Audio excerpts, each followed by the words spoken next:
Right. Good morning, all brothers and sisters from all over the world. Thank you again for giving me this chance to share over here. Uh, Suddenly, I realized the last time I shared it was pretty long time ago. It was like in March, I think. So yeah, sorry for being missing the past few months because I've been trying to finish up my thesis writing. Uh, almost done.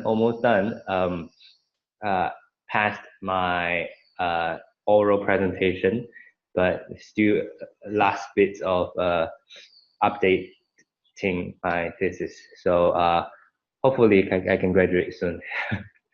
Okay, so today's sharing, I'll be touching on a few of the things I've learned from the past week when I've been to the training camp for the committee members.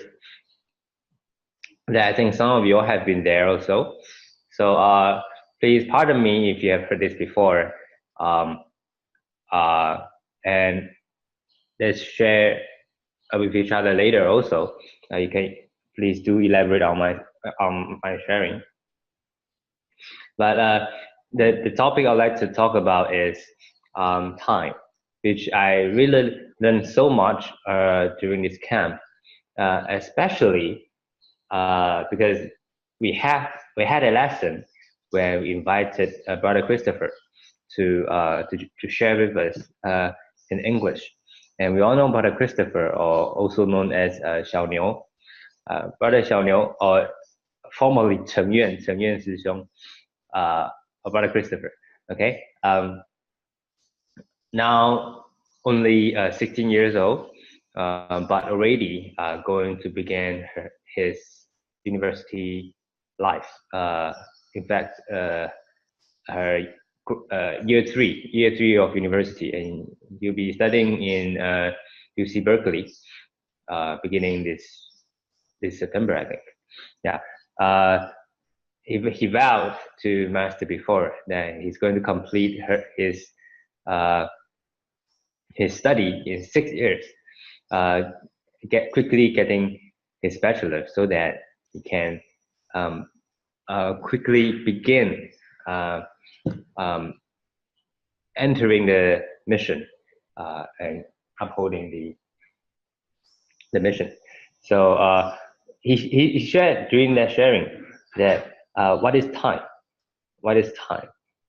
And we always think that time separates us. Say, Buddha and us 2,500 years ago, and now we are separated by such a long time. And we also learned before that that we have the true Dharma period that lasts for 1,000 years, and then uh, the resemblance Dharma period another 1,000 years, and up to which the degeneration Dharma period. So it's as if when time passes, it naturally will enter into these eras or changes. It's as if we are separated by time. As time passes, we get further and further away from Buddha. We get further and further away from truth, or further and further away from our loved ones as time passes. And we all go through birth, aging, and death. And as time passes, it seems to have to separate us. But Brother Christopher said, in this phrase, which I like it very much, it says, time does not separate us. Forgetfulness separates us, which I really love very much.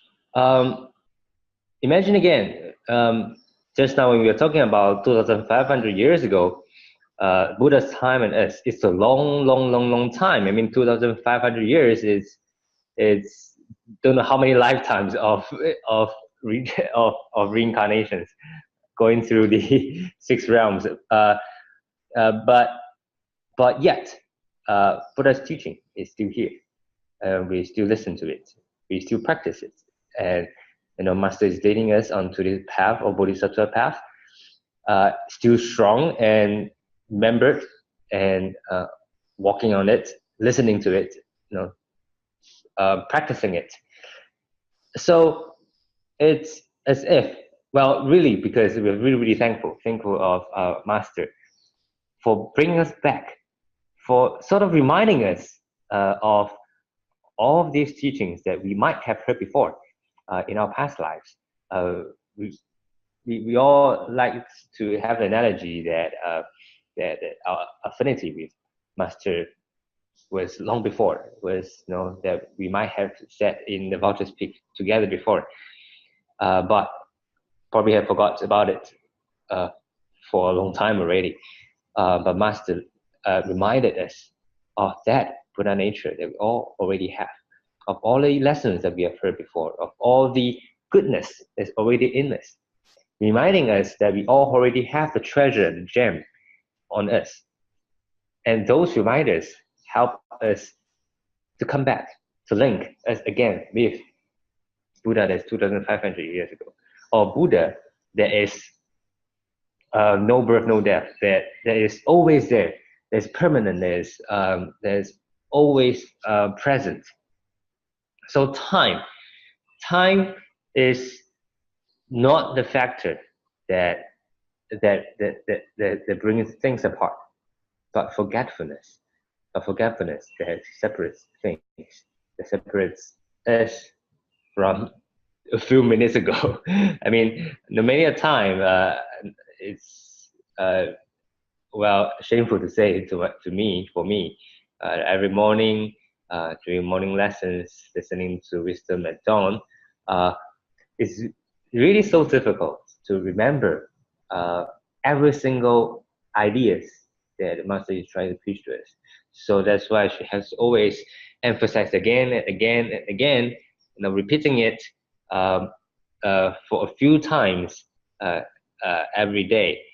And many a time when I try to read back to the Tzu Chi, the books that was written a long time ago on Master's sermons, I often find what Master says, a few years ago and what Master says now is very, very similar. Some of the phrases always 多用心, and there's a lot of things that when we watch back the videos of the Wisdom at Dawn, we realize that chapters before she has been mentioning about the chapter 17, ideas in chapter 17. Maybe when she was when she was at chapter 5, she was already talking about chapter 17.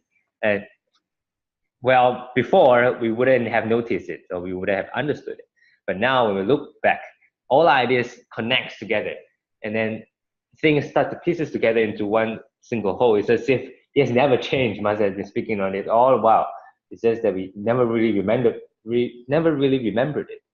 And so forgetfulness is something that struck me very hard.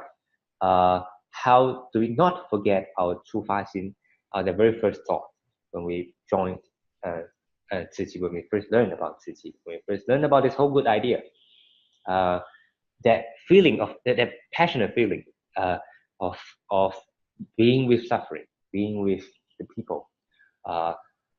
Do not forget it. Do not forget it. Do not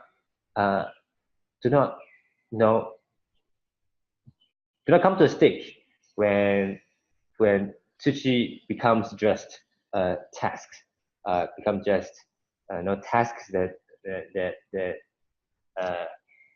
this class is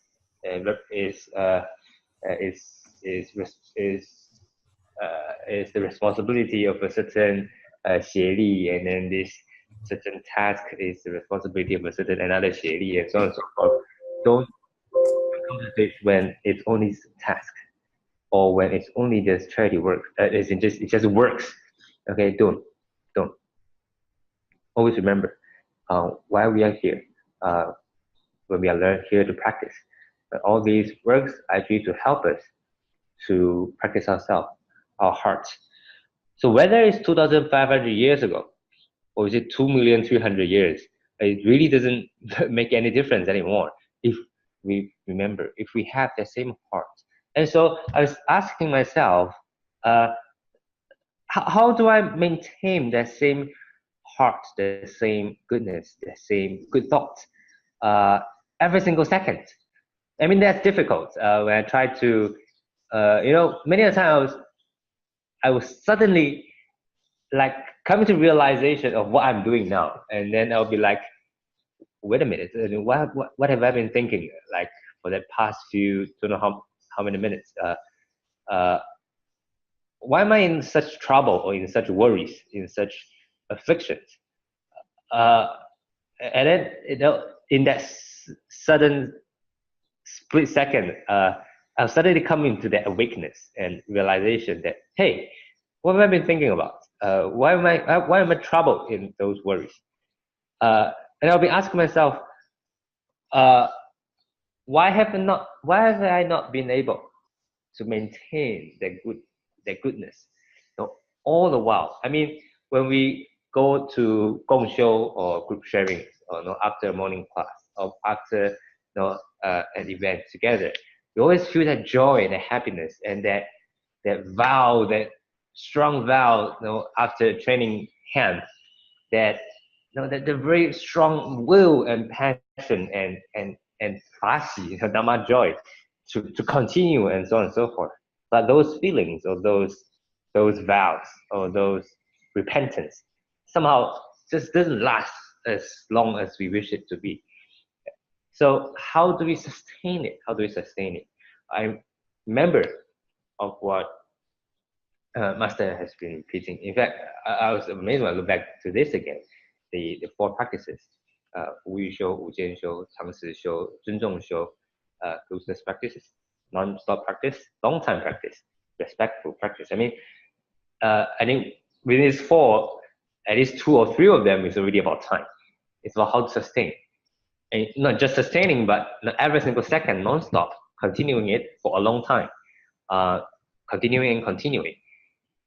And within these 4, there's already 2 to 3. There's about how to sustain. So you see how important it is to remember, to always remember.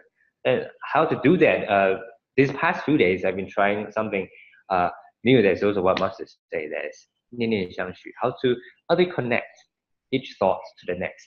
Every single second, always mindful of this current moment. What am I thinking? What am I doing? Do I know what I'm doing? Is this good? Is my mind in goodness? Am I in diligence? So always reminding myself all these ideas. So I think waking up and go to Xunfa Xiang is a very good start of the day. To start this cycle fresh and new, with that very first thought in the morning that is good, and then continuing that goodness for the next second, and then the next second, and the next second, and the next second, and so on and so forth. I think it's easier to sustain for the next second instead of, say, sustaining for a day or for a few days. We don't have to think so long. Think just about the next second. How do we make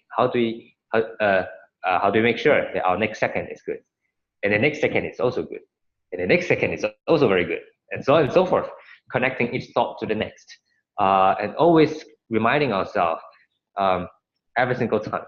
And I think that kind of connects to why chanting, in a way, has its strength, why chanting the Buddha's name has its strength.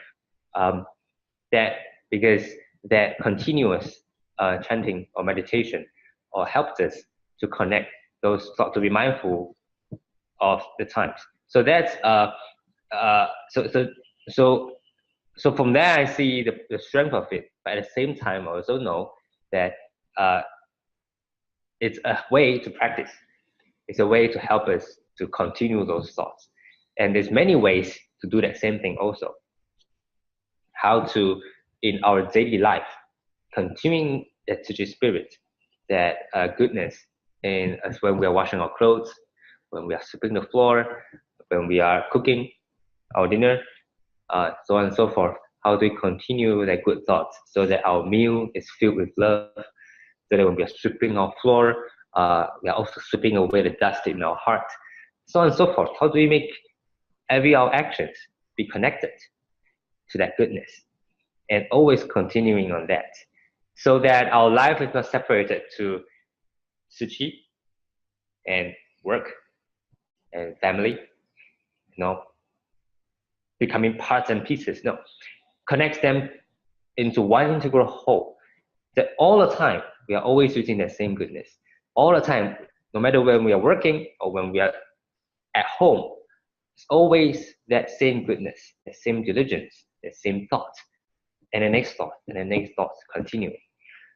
I want to share a story that I'm sure you might have heard of it for the past few days, but let's remind ourselves of this story again. There's one of our sisters in Africa, Tzu Chi, passed away while she was 58 years old. One of the most diligent volunteer in Africa, Durban. She lives one of the furthest away from our center, 50 kilometers away. She has to change 2 to 3 bus in order to come. And since last year, 2017, she has been sick and ill. But she's also one of the most highest attendance in coming to trainings and works, charity works. But since last year, 2017 year end, she had a very serious illness, and in 2018 February, she still came back and be certified as commissioners at our centers. And there was a story when she was very ill. She one day dream of a demon. I dream of a demon, and the demon was telling her that, hey, I'm going to take your life. And Mrs. Tzu Chi was, well, kind of very happy that, oh, do you want to join Tzu Chi? And so on and so forth, and start sharing about Tzu Chi and Tzu Chi's work, charity is really, really good. It's, Master Cheng is bringing us in these very great directions. And you must come join us. Become part of the Tzu Chi family, and so on and so forth. And the demon was very, happy and and were kind of moved. And so sure. I mean, I'll join Tzu Chi, but I have to take your life first.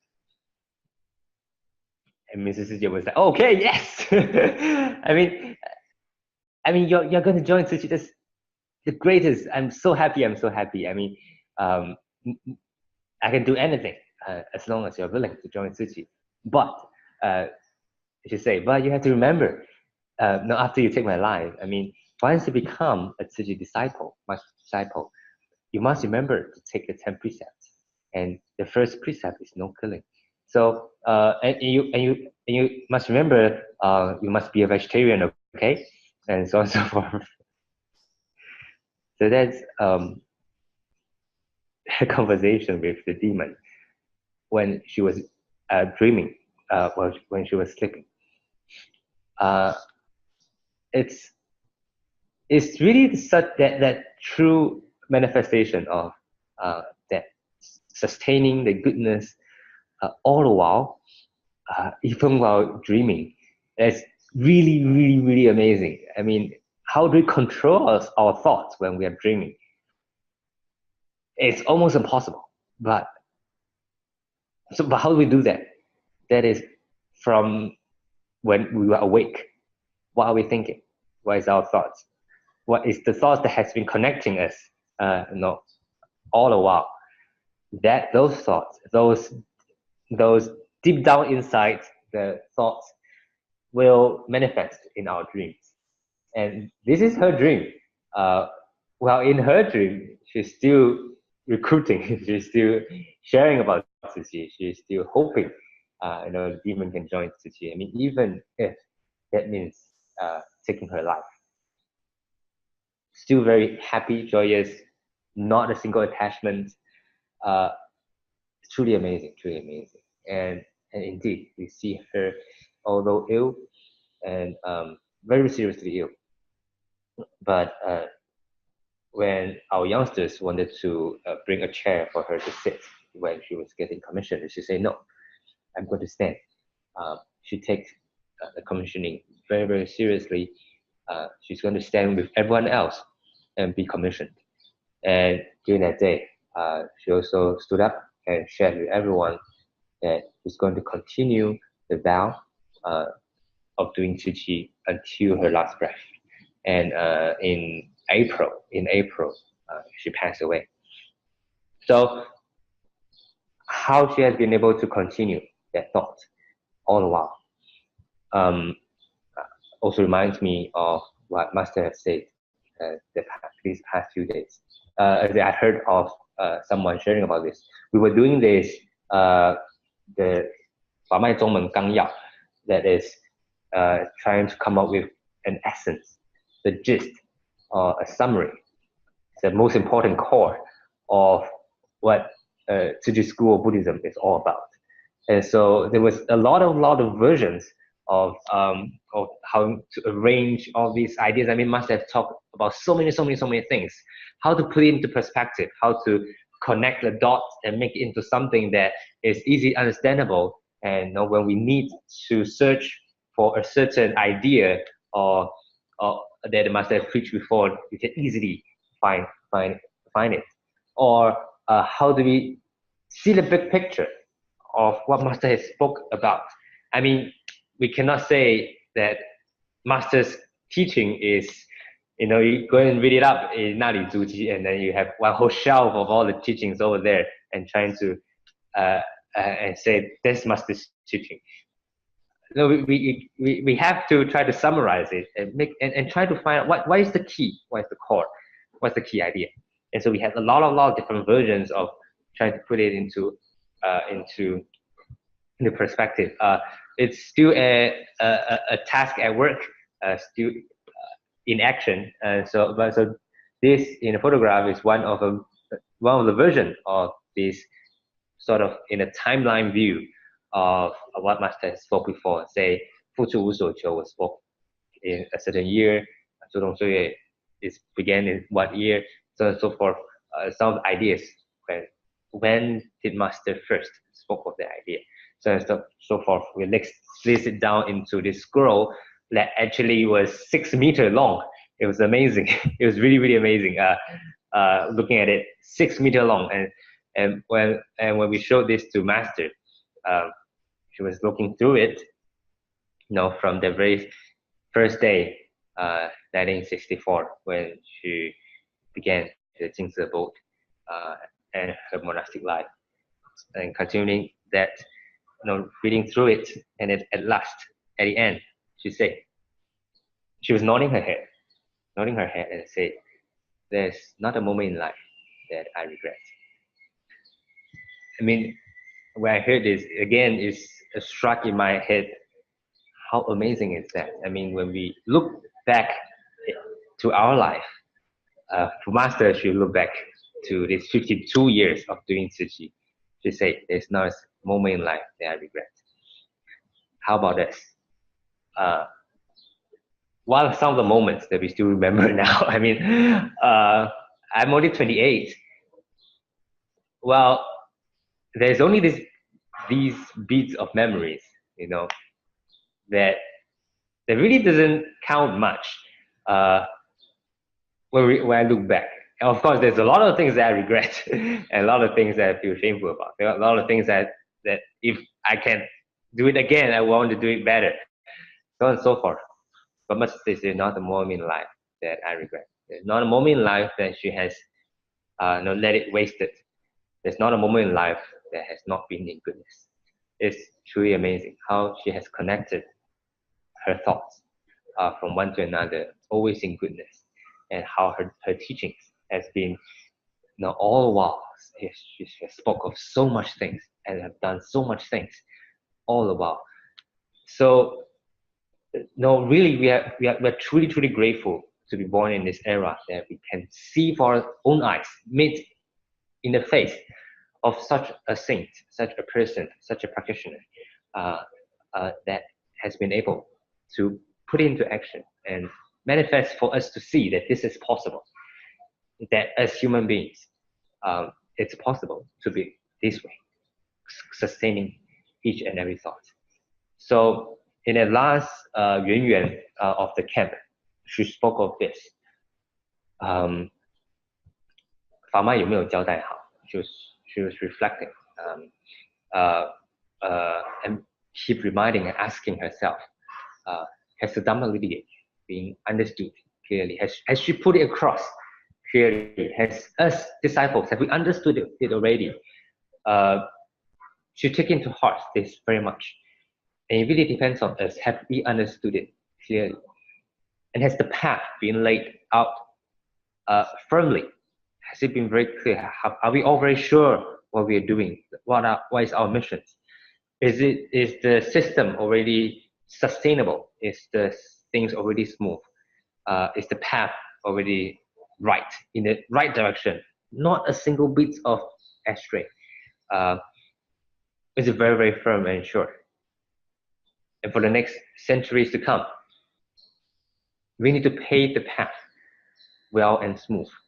Paving this path well and smooth depends again on us disciples. Are we walking this path very surely and really knowing what we are doing? Are we continuing and sustaining, upholding the teachings? And so that this path has many people, all of us brothers and sisters, holding hands, and with Master's heart as our heart, Buddha's heart as our heart, Master's heart as our heart as well, walking this path, making it smooth. I remembered Master also once spoke to us that she hoped to, while she was still around, she can bring us, hold our hands, to pave this path together, to tell us, to really tell us what should be done, how should things be done.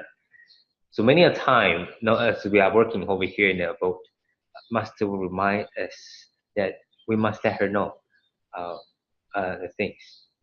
When we have a certain mission or a certain event or a certain a disaster, certain things that we need to go through that's new, she will hope that we must ask her, let her know, let her be very sure of how the things are, so that she can bring us to pave the path, to help us, lead us in the right direction. So I think this is very important, that of everything we do, whether it's in Tzu Chi or in anywhere else, we must always ask ourselves and look back to Master's teaching. Are we going in the right direction? Are we paving the right path? Because whatever we think and whatever things we do becomes a path.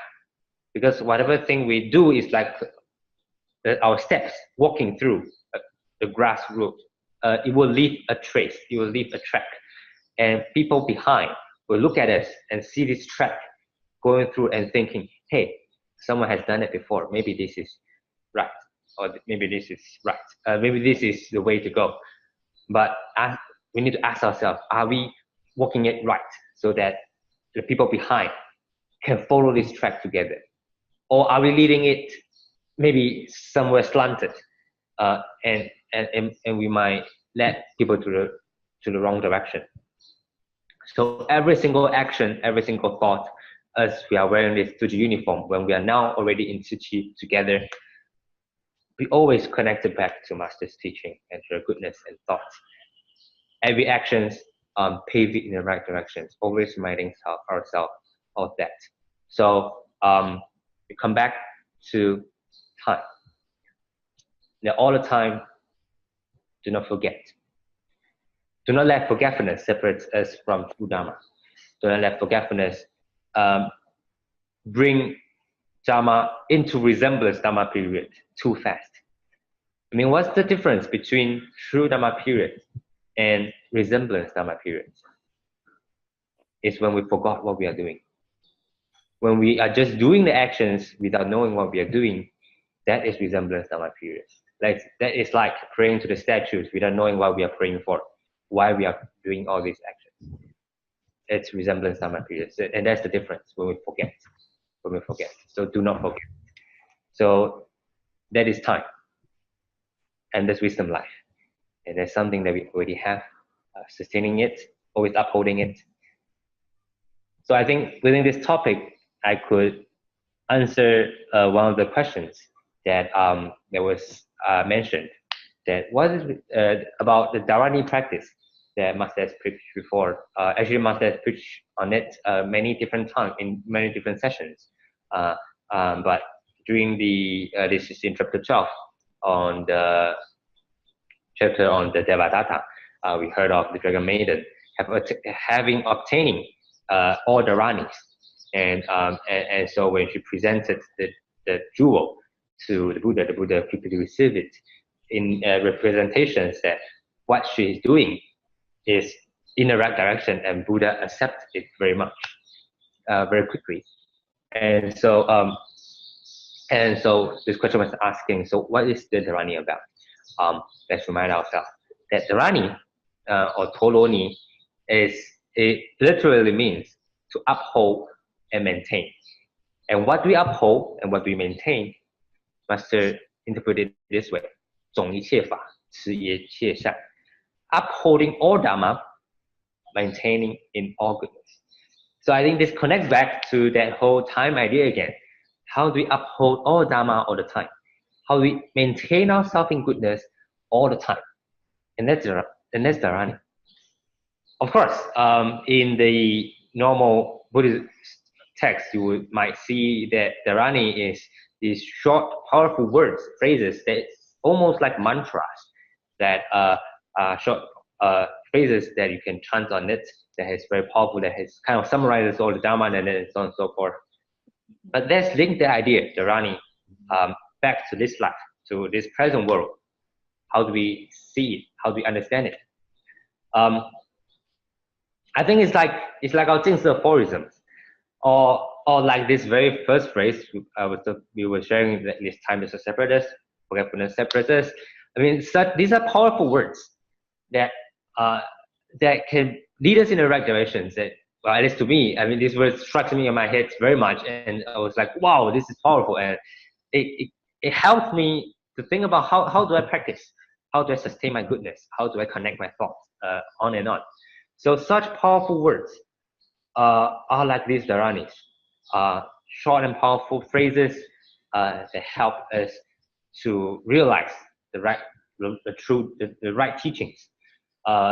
Just like all the Jing aphorisms, many of them strikes us in the head when we pick one of it in the morning, open it up, and then we're like, wow, this is like completely describes my heart. And this is like Dharani. And how do we sustain those goodness? Of course, when we pick a Jing aphorism, or when we read those phrases, we don't begin chanting on it, or like repeating. We don't repeat it. We don't chant it for the sake of chanting it. But the idea is to remember it, is to uphold it and maintain it, put it into actions. So there's the whole idea of Dharani or mantra, or all those are just to help us, to tell us some of these right teachings. And the thing about it is not about chanting them or repeating it for 1,000 million times, but upholding it, maintaining it in our every single thought, in helping us connecting our thoughts together. Okay, so that's my interpretation and answer to this question. And hello, brother and sisters. So my name is Tan Sen. I'm a second-year medical student from IMU Bukit Jalil. So today I'm going to share about my experience of Xun Fa Xiang. The first time I attended Xun Fa Xiang was during the Jury Bowing pilgrimage in Kapong Jing Si Hall. And that time it just happened that I reached here earlier and I managed to join the Xun Fa Xiang. So at that time I couldn't really understand what was it about. And so because everything just I found it like quite deep for me. But I remember there was one sentence that actually caught my attention.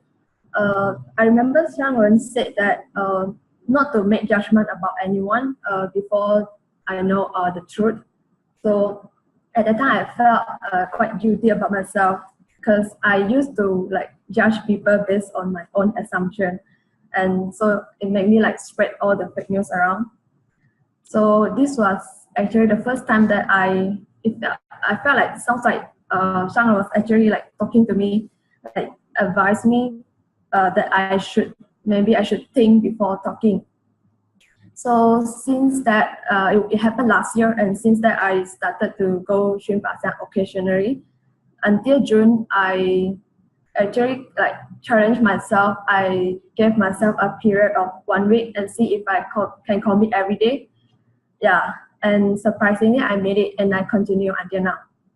So I joined the Xun Fa Xiang most of the day, except during my exam period or when Shangren was away from the board. So the initial reason of me continuing Xun Fa Xiang was because I was actually quite touched by Shiku Shikwa, who came and fetch me every day in the morning, even though because I know that it's very not convenient for them, but they are willing to do it, and yeah, I felt guilty if I didn't go. And also I felt like because Sangren is quite old, and yet she managed to wake up so early in the morning just for office. So yeah, it's not an waste my time. And also because I was quite interested with all the Dharma studies since young, but I didn't have the chance to learn about it. So, but after attending the Xun Fa Xiang, because I can volunteers in the center, so yeah, I learned little by little. So until today, I kind of like understand better of the Lotus Sutra. And because and also because I always give some advice in the Xun Fa Xiang, so it just somehow give me some positive energy to kickstart off my day. And I realized that I can actually apply them into my daily life, especially because throughout the day I always meet difficult situation or like difficult people, and I realized I tend to be more optimistic now, especially because I got very stressed out for my study. Because previously I used to like get depressed quite easily because I always set like a very high target result for myself, and once I didn't hit it, and I was just feel depressed for the entire day. But because after Xun Fa Xiang, I started to practice that, to see things from different angles. So as long as my result not too bad, it's acceptable, and I'm okay with it, and I don't compare with others. So I will just tell myself to work harder next time, maybe, yeah. And also because after Xun Fa Xiang, I try to like train myself to let go of my egoism, so that I can to be a more humble person. Because previously I used to like always feel good about myself, and I just ignore those like so-called bad students. So I know that I'm wrong, and because since everyone have their own weakness and strength, and maybe they are not good in study, so they should good in other way. So they should have something that I can learn from them. And myself, because I still have a lot of weakness which I improve myself. Yeah, and because not only because I sleep earlier and wake up early in the morning, I also started to become vegetarian. Because I remember last time I used to like quite choosy, and basically I hate all the vegetables except cabbage. But then now my main source of food is actually vegetable. Yeah, and that's why at the beginning my family and friends are actually quite shocked about it. And also because my family members, like, they're not very agree of me being vegetarian, maybe because they don't understand much. But because I everyday go Xun Fa Xiang, so it's actually just somehow give me some sort of encouragement to continue what I think is right. And also most of the time I feel like Sangren like always know like what are we thinking and what are we doing. Because I remember during my third day of attending Xunfa, and because I couldn't contact the Shipo who came and fetched me, yeah, and since I woke up early already, so I booked a Grab to the center. And the moment I stepped into the center, then Shangren was actually praising about a volunteer in Taiwan who always go to the center to Xunfa by taking a cab every day. So I felt like it was so related to me. So every time I go Xunfa, I feel like connected with Shangren. Because I remember there was once that I actually felt very tired and I feel like giving up to go Xunfa. And at that night I couldn't really sleep well.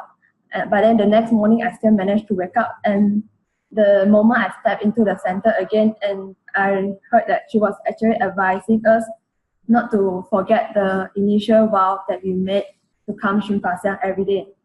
And at that time I actually got very shocked and I felt guilty. So yeah, and I decided to continue. There was also another time during Tzu Chi camp that because that night I was telling my group mates that I felt very disappointed about myself because I go Xunfa for so long, but it seems like I never understand anything. So I felt very disappointed.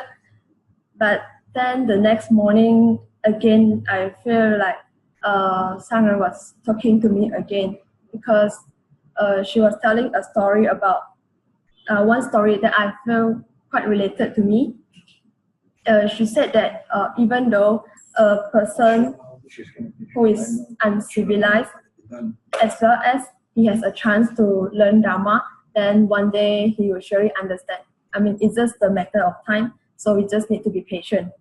So this story actually encouraged me, and that I should not give up no matter how. Yeah, so I hope that I can continue Xunfa, and of course I wish more of my friends would join me as well. And I really, really appreciate that all the Shuku Super who came and fetch me every day in the morning to give me a chance to go Xunfa. Yeah, thank you. Hi, good morning, brother, sister, and I'm also come from Malaysia, same like you, and KL. Actually, I think in the Lotus Sutra, chapter 20, there's saying the Bodhisattva never disparaging Changpuqing Pusa. So I think though you're still young, still in school, and I think because of our Tsukusipo, as a living Bodhisattva who are really taking action and really appreciate what the master teaching. So they keep provide the transport for you and send you to center to listen to the Xunfa. I think this is a very real Bodhisattva what is is done very naturally, and every day almost all our volunteers also do that. This is a very good example as a living Bodhisattva is taking action and not just do things. And I think that they also because we want to do good thing, we have to have a right direction. And through listening to the Xunfa, this is a very wonderful thing that we can directly accept from the master. And because everyone attend to the sharing from master, and each of us receive what we can adopt. The main point is all totally different. So you also very like you give up. I mean, you have a potential for your personal it's like 潜能怎么讲for potential, right? You have a potential because I think you have this because the Sibu Sibu, they never disparaging us, and because we are young, we still study, and you also as never I think you as a respect to the Dharma, that's why you keep, even though you sometimes you have a bad thought that should I just attend again, even though I cannot understand, should I continue to attend the Xun Fa Xiang? But yet you do a right decision that you go on the next day, because Master every day will give us a very different story to inspire us again. What is our main aspiration for beginning that we want to join Tzu Chi?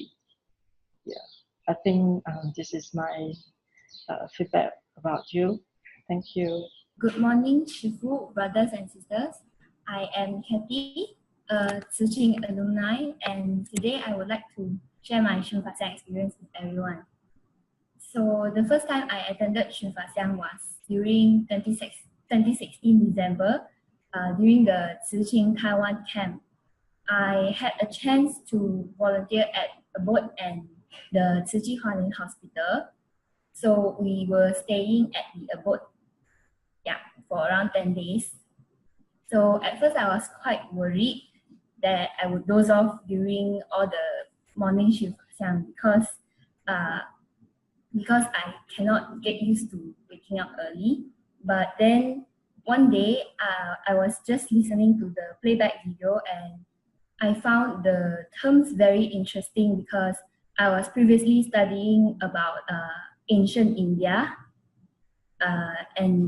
so I could relate to what Sangren was talking about. So, and then after that, I was very, very interested and very excited to know what Sangren is going to tell us next. So, I found myself very focused after that, and then I made a vow at the abode's main hall to Xun Fa Xiang every day. And I'm still trying to keep that vow.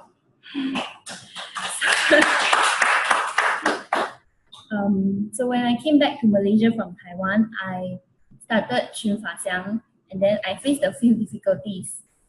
So the first difficulty was my parents. They were quite worried about my safety because I go out every day at the same time, and they were worried that I might get targeted. So I tried to arrange Sigu Sipo and then ask 学长学姐 to just come and fetch me for Xun Fa Xiang, just to make my parents more less worried. Calm them. Yeah, just to calm them down. So, and then after that,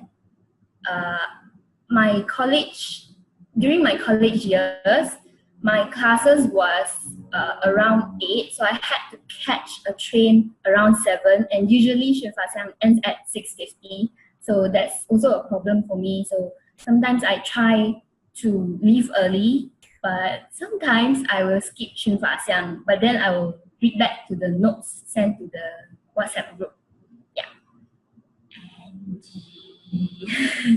And lastly, I think the really, really difficult thing is to wake up, because I still have assignments and then I still cannot sleep early. So sometimes I get my friends to give me a wake-up call, or I just invite them to Xun Fa Xiang together at the same place, so that I make sure that I will be there and I will wake up to Xun Fa Xiang. And then I also saw this photo from Aban Xue Jie, which is a I don't know what is 清修寺. I will try to share. So I didn't find the comic strip, but I still remember the words. So it's in Chinese, it is 新开这辈子，铺平下辈子, and it literally translates to remove this quilt, which means to wake up, or in a deeper meaning is to open up our wisdom and Dharma door for this life. And then the next sentence translates to smooth out the next life, or to pave the road for next life. And I think that is what really inspires me deep down to Xun Fa Xiang and wake up every day. So I think this is some of the first one translates to Grandmaster, your children is always here, and then the next one is about is asking, have you 熏法香 today? That's about it. After 熏法香, I realized one of the biggest changes was me becoming a vegetarian, because before 熏法香, I was very, very reluctant to keep the precepts, which is do not kill. After 熏法香, I heard Shangren was saying that killing animals and eating them will make us go to the hungry ghost world. So at the abode's main hall, I also vowed to become a vegetarian.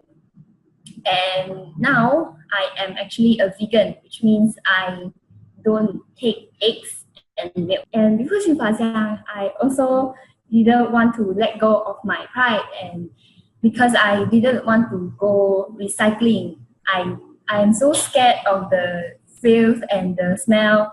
I didn't want to go. I just rejected every invite. So now after 熏法香, I realized that we have to be responsible of our actions, and I believe that we have to go through and experience the 4 major missions and 8 charitable footprints of Tzu Chi before I can achieve the 6 paramitas.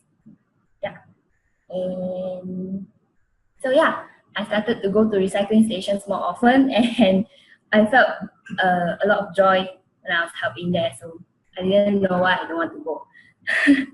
Overall, after 熏法香, I think I am more positive, and I can change my way of thinking more often and more quickly.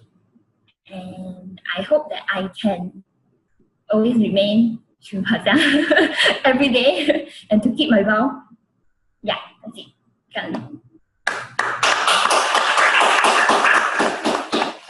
Okay, thank you for your sharing.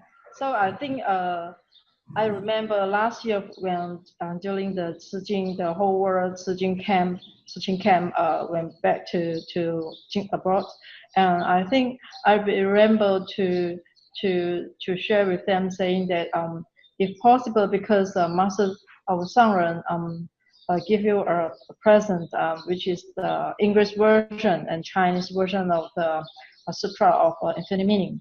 I think it's good that we all can recite, not just recite, and we can remember the words, and this is very important. This is, I remember last year Master gave every young people about this sutra, and through the sharing, I think me too. Actually, even though I've been 熏法香, I've been Hualien and abroad for more than 6 years. And before this, when I was in Malaysia, Malacca, because I was the cafe staff, Jingsu cafe staff, and I also attended the 熏法香.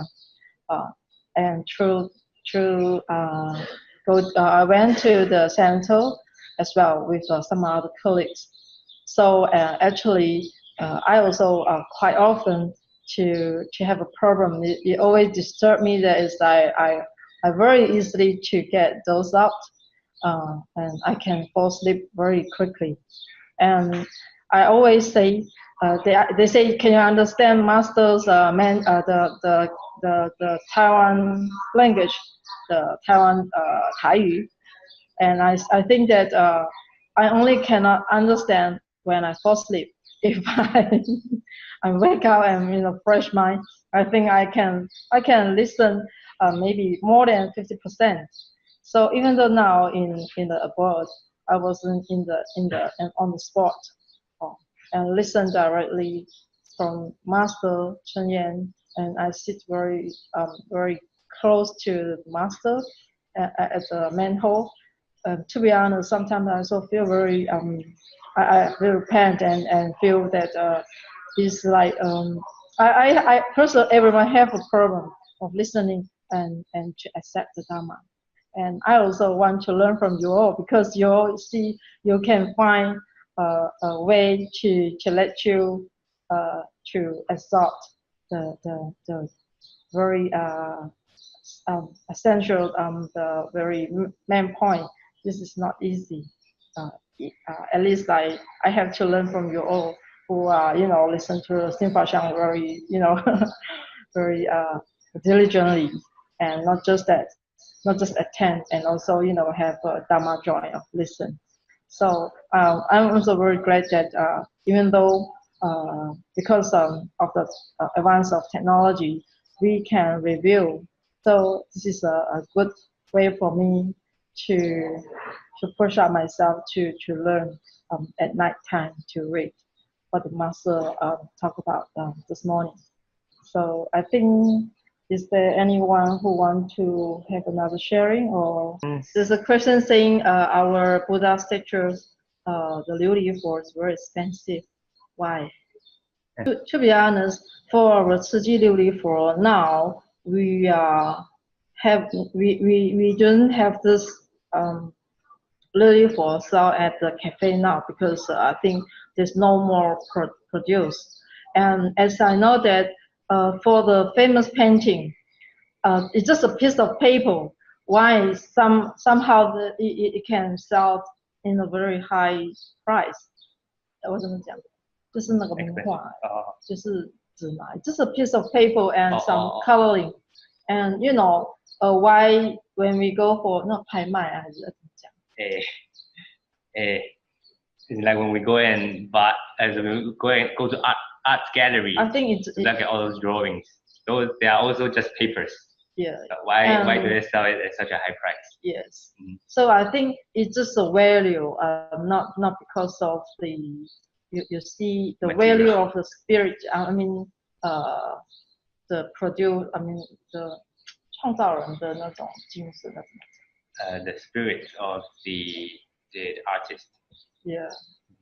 So I think even though this is not a pure crystal for making the Liu Li for, as I remember that the material that we use to making it can last longer for more than 100 years and 200 years. If you every day when you see the Buddha statue, and it make you inspire you to learn as what the Bodhisattva or the Buddha, the spirit and the value, I think it's work, because every day you use into your life. I think because you learn the model of the Buddha, and you learn the way how to compassion, and every day we use it.